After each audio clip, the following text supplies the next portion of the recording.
In the humid summer of 1831, on a sprawling cotton plantation outside Savannah, Georgia, a white mistress named Elizabeth Hargrove gave birth to a child who not only looked nothing like her wealthy husband, but whose father was the enslaved man she legally owned.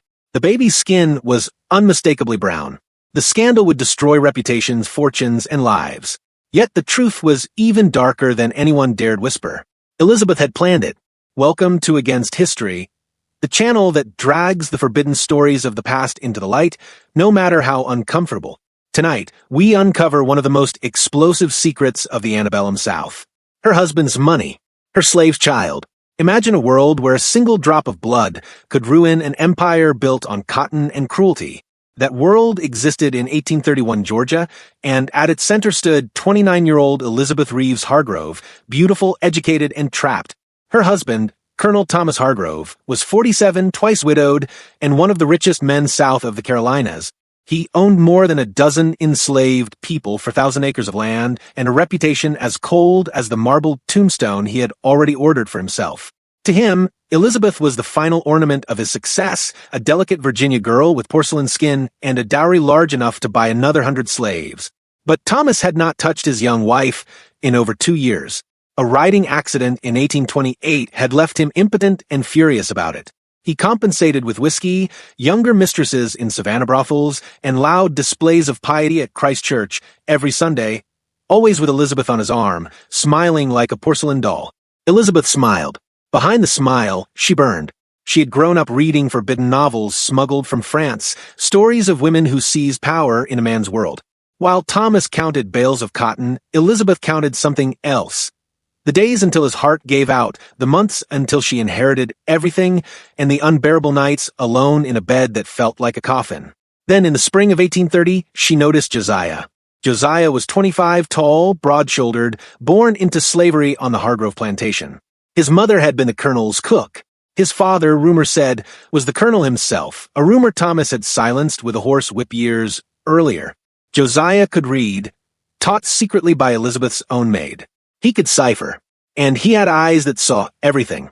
One evening, as lightning bugs rose over the rice fields, Elizabeth summoned him to the big house under the pretense of repairing a broken clock in her private parlor. The door closed. The house slaves pretended not to notice. And in that locked room, with the portrait of Colonel Hargrove glaring down from the wall, Elizabeth made a decision that would change history. She didn't want love. She wanted a child, an heir who would inherit everything when Thomas died. But more than that, she wanted revenge. A child whose very existence would prove her husband's bloodline worthless, whose skin would mock every law the South held sacred. And Josiah, he had no right to refuse. The first time it happened, thunder cracked so loudly the windows rattled. Elizabeth told herself it was God approving her sin or punishing it. She didn't care which. Josiah stood in the doorway of her bedroom, hat in hand, eyes on the floorboards the way every slave was taught. She locked the door, turned the key twice, and slipped it between her breasts. "You can say no," she lied. He looked up then. In the candlelight, she saw something harder than fear. Calculation. Josiah had watched men and women sold away for looking at a white woman too long. He knew the penalty for what she was asking was death by slow torture. But he also knew something Elizabeth had only begun to understand. Power sometimes wears a woman's face. He stepped forward. Afterward, she paid him in secrets instead of coin. She taught him French phrases from her forbidden books.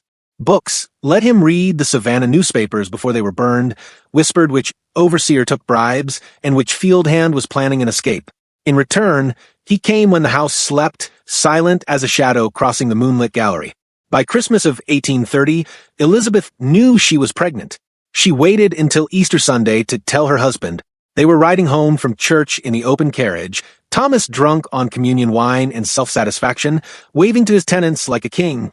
Elizabeth pressed her gloved hand to her stomach and said sweetly, "The Lord has finally blessed us, darling. I felt the quickening this morning."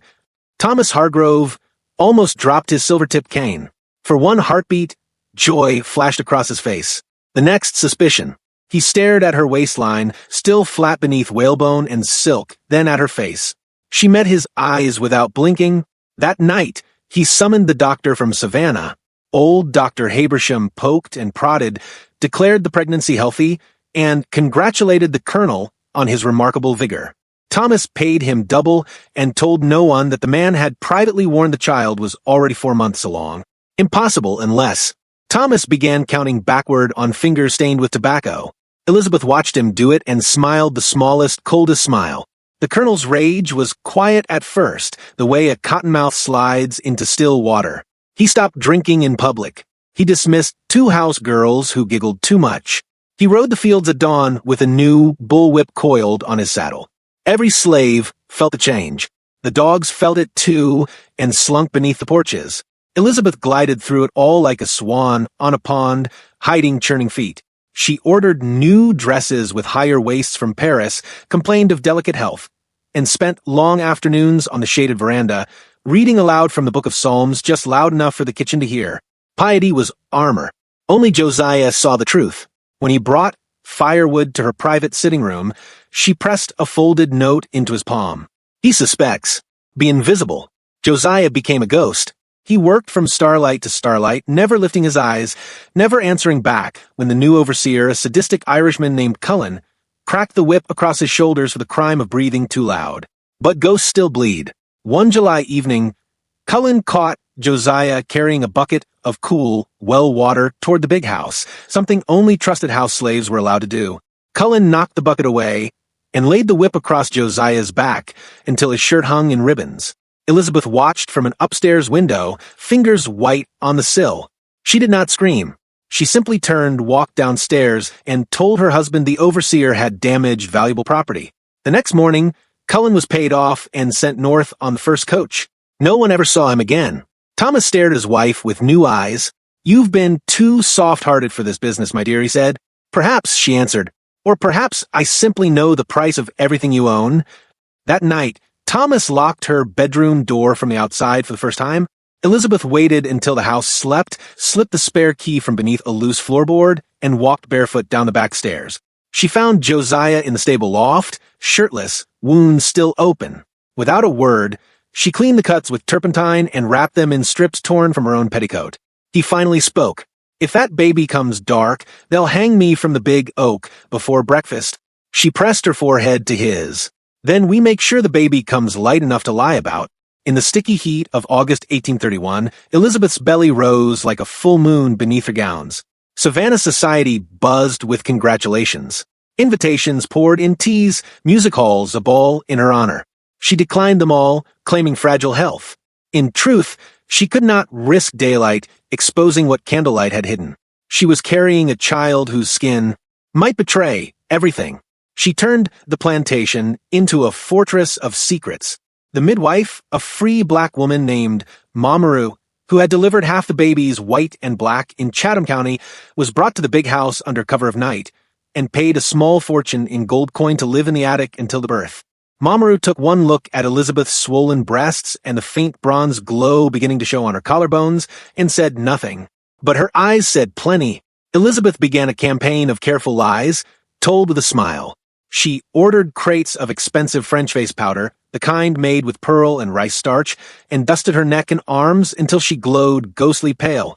She drank saffron tea by the gallon, an old Caribbean trick rumored to lighten a baby's complexion. She even had the house slaves move every mirror that showed her below the waist. She could not bear to see the truth staring back.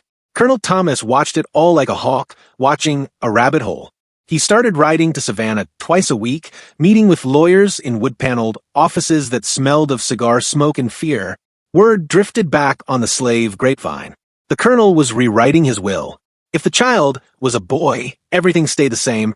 If it was a girl, or if it was defective in any way, the entire estate would go to his nephew in Charleston, a vicious little gambler who had already sold 3 plantations to pay his debts. Elizabeth heard the rumor from her maid, Deline, and laughed out loud for the first time in months. She sent Josiah another note, slipped inside a hymn book. He thinks he can still win. Let him try. On the night of September 12th, the sky turned the color of a fresh bruise. A storm roared in from the Atlantic, ripping shingles off the roof and turning the dirt roads into rivers of red mud. Lightning flashed bright enough to read by. Elizabeth's water broke just after midnight. The storm battered the big house like it wanted to tear every secret out of the walls. Elizabeth's screams rose above the thunder, raw and animal, nothing like the soft, droll Savannah ladies expected of her. Mamoru barked orders at the two terrified house girls aloud upstairs. Boil more water. Tear them sheets. And keep that door locked or I'll skin you both. Downstairs, Colonel Thomas paced the parlor in his dressing gown, pistol on the table, whiskey glass shaking in his hand. Every time lightning flashed, he looked toward the staircase as if the devil himself might walk down carrying his shame. At 3:17 a.m., the baby came. Mamoru lifted the child, slick and squalling, into the lamplight. One heartbeat of silence. Then the old woman whispered, "Lord Jesus, have mercy." The boy was brown, unmistakably brown, with Josiah's wide mouth and Elizabeth's pale gray eyes staring out of a face that would never, ever pass for white in Georgia. Elizabeth reached for him anyway. Her arms shook, but her voice was steady. "Give him to me?" Mamoru hesitated only a second before placing the child on Elizabeth's chest. The baby rooted, found milk, and quieted. In that moment, Elizabeth felt something fiercer than fear. Ownership. This child was hers in a way no lawful heir ever could be. She looked up at the midwife. "You will swear on your life." He came out pale and darkened in the air. "Do you understand?" Mamoru's eyes flicked to the door, then back. "Money talks louder than oaths, Miss Elizabeth. But blood talks loudest of all." Elizabeth reached beneath her pillow and pressed a leather pouch heavy with Spanish gold into the woman's hand. Then let the blood stay quiet. At dawn, the storm broke. Pale sunlight crept through the shutters like it was afraid to look. Colonel Thomas climbed the stairs slowly, boots creaking on every step. The house slaves scattered like quail. He pushed open the bedroom door and stopped dead. Elizabeth sat propped against lace pillows, hair combed, face powdered white as bone. In her arms lay a bundle wrapped in the finest christening gown money could buy. She tilted the baby, just enough for the colonel to see a tiny red face, flushed pink from crying, capped with a wisp of light brown hair. For one terrible second, Thomas's eyes searched for the lie. Elizabeth met his stare and smiled the sweetest, deadliest smile of her life. "Meet your son, darling. Thomas, Jr., isn't he perfect?" Colonel Thomas stepped closer, boots leaving muddy prints on the Persian rug.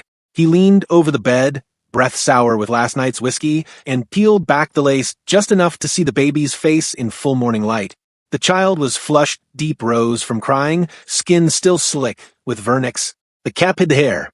The eyes, those treacherous gray eyes, were shut tight. For 5 full seconds, the only sound was the drip of rainwater from the eaves. Thomas straightened. His hand hovered as if to touch the infant, then dropped. "Perfect," he repeated, voice flat as a tombstone. Elizabeth never blinked. "Dr. Habersham will confirm it when he arrives this afternoon. He'll say the baby took after your grandmother Reeves. Everyone always said she had Indian blood. Tragic how these things skip generations." The colonel stared at her. So long she felt the old fear crawl up her spine. Then he did something no one expected. He laughed. Short, sharp, humorless. "Indian blood," he muttered. "Of course." The Reeves were always a little dark. He turned on his heel and left the room. The door closed with the soft finality of a coffin lid. Mamoru exhaled like she'd been holding her breath since midnight. "You just lied to the devil and he believed you." "No," Elizabeth whispered, stroking the baby's cheek with one finger. "I lied to a man who wanted to believe the lie more than the truth. There's a difference." The plantation exhaled with her. Word spread faster than wildfire in dry grass. Mistress Hargrove had delivered a fine, healthy boy, pale as any white child. Praise Jesus! House slaves carried the news to the quarters. Field hands heard it at noonbreak. By supper time, every soul on 4,000 acres knew the baby had come out right. Only 3 people knew better. Elizabeth, Mamoru, and Josiah. He heard it while patching a levee in a rice field, knee-deep in black water. A little girl no older than 10 ran up shouting, "It's a boy, and he white Josiah. He white." Josiah kept his eyes on the mud and said nothing. But that night, when the frogs were loudest, he stood at the edge of the yard, staring up at the big house, its windows glowing gold. He stayed until the lamp in the nursery went dark. Inside that nursery, Elizabeth rocked her son and named him not Thomas Jr., but Gabriel, after the angel who blows the trumpet at the end of the world. For 6 perfect weeks, the Hargrove lie held. Gabriel nursed like a champion, slept through the heat of the day, and grew pinker and fatter under the doting eyes of Savannah's finest families. Ladies arrived in carriages bearing silver rattles and lace caps, cooing over the miraculous Reeves complexion. Colonel Thomas stood beside the cradle like a proud rooster, accepting cigars and congratulations, telling anyone who would listen that his grandfather had married a Cherokee princess. The story grew with every telling. Elizabeth played the exhausted, blissful mother to perfection. Behind closed doors, she counted days the way prisoners count scratches on a wall. She knew the powder and the dim nursery lamps could only hide so much. By late October, Gabriel's hair had begun to curl tight, his skin settling into a warm golden brown that no amount of rice starch could bleach. Strangers still called him fair, but the house slaves had stopped pretending. They called him Little Master with straight faces and terror in their eyes. Then came the night everything cracked open. Colonel Thomas had ridden to Augusta on business, planning to be gone a week. At 2 o'clock in the morning, Elizabeth woke to the sound of hoofbeats on the shell road. One horse riding hard. She lit a single candle and waited. Thomas burst into her bedroom, still wearing his muddy greatcoat. Eyes wild, a folded newspaper crushed in his fist. He slammed it onto the dresser. The Savannah Republican, dated 2 days earlier. Front page, below the fold, a small advertisement placed by an abolitionist printer up north. Reward: $500 for information leading to the capture of a mulatto house servant named Josiah, property of Colonel T. Hargrove of Chatham County, believed to have fathered a child upon the person of the colonel's wife. Child born September 1831. Answers to the mark of a whip on back. Dead or alive. Elizabeth felt the blood leave her face. Thomas had not written the ad. Someone else had done it to destroy him. But the damage was done. By noon tomorrow, every tavern and courthouse in Georgia would be laughing at Colonel Hargrove's cuckold horns. He spoke very softly. Pack your trunks. You and that bastard leave for New Orleans before sunrise. I'll give you $500 and a ticket on the first packet boat. After that, you're dead to me. Elizabeth lifted her chin. And if I refuse? Thomas pulled the pistol from his belt and laid it beside the newspaper. Then, Mamaroo will swear the child came too dark and had to be put in the river. Your choice. Elizabeth looked at the pistol, then at the sleeping baby in the cradle. She laughed, one short, bright sound that made Thomas flinch. You still don't understand, do you? She said. The child leaves with me. And so does every cent you own. Before he could speak, she pulled a thick packet of papers from beneath the mattress. Thomas's new will, the one leaving everything to his Charleston nephew, now covered in fresh ink. At the bottom, in Thomas's own drunken scrawl from the night Gabriel was born, was a single line he had added in a moment of pride. I acknowledge the child born to my lawful wife, Elizabeth, on the 12th of September, 1831, to be my son and heir, Thomas Gabriel Hargrove. He had signed it. 2 house servants had witnessed it. Elizabeth had stolen it from his desk the next morning and hidden it ever since. Thomas stared at the document like it was a cottonmouth coiled on his pillow. Elizabeth kept talking, calm as Sunday service. Tomorrow I ride into Savannah with Gabriel. If anything happens to either of us, if I slip on the stairs, if the baby catches a fever, if Josiah is found hanging from that oak, these papers go straight to the Superior Court. She stepped closer, close enough to smell the whiskey and terror on him. Your nephew gets nothing. Your name becomes the joke of the South. And every slave on this place will be sold at auction to pay the scandal taxes, because no bank will lend a dime against a ruined estate. She smiled. Or you can smile, keep drinking your bourbon, and die of the heart attack you've been courting for years. When you do, Gabriel inherits everything. I run it until he's 21. And you, darling, get to stay the proud father who sired a son on a 29-year-old wife after everyone thought you were finished. Your reputation intact. My future secure. Thomas's hand trembled above the pistol. He did not pick it up. By sunrise, he was gone, riding north, supposedly to Charleston, to settle family business. He never came back. 3 months later, word arrived that Colonel Thomas Hargrove had dropped dead in a Savannah tavern, clutching his chest outside a brothel on Bay Street. Elizabeth buried him with full military honors. She wore black for exactly 1 year. Then she put Gabriel in the master's cradle, moved Josiah into the big house as steward, and ran the plantation better than her husband ever had. The cotton bales grew fatter. The debts disappeared. And no one in Savannah ever dared ask why the young master's skin darkened every summer. or why his gray eyes looked so familiar. Some secrets, when guarded by money and power, stay buried deeper than any grave. This is Against History, where we tell the stories the textbooks burn. If you want more forbidden truths dragged into the daylight, hit that subscribe button, ring the bell, and join the rebellion against silence. We'll see you in the next one, when we uncover what really happened when a Louisiana nun fell in love with a pirate in 1849. Until then, stay curious, stay dangerous,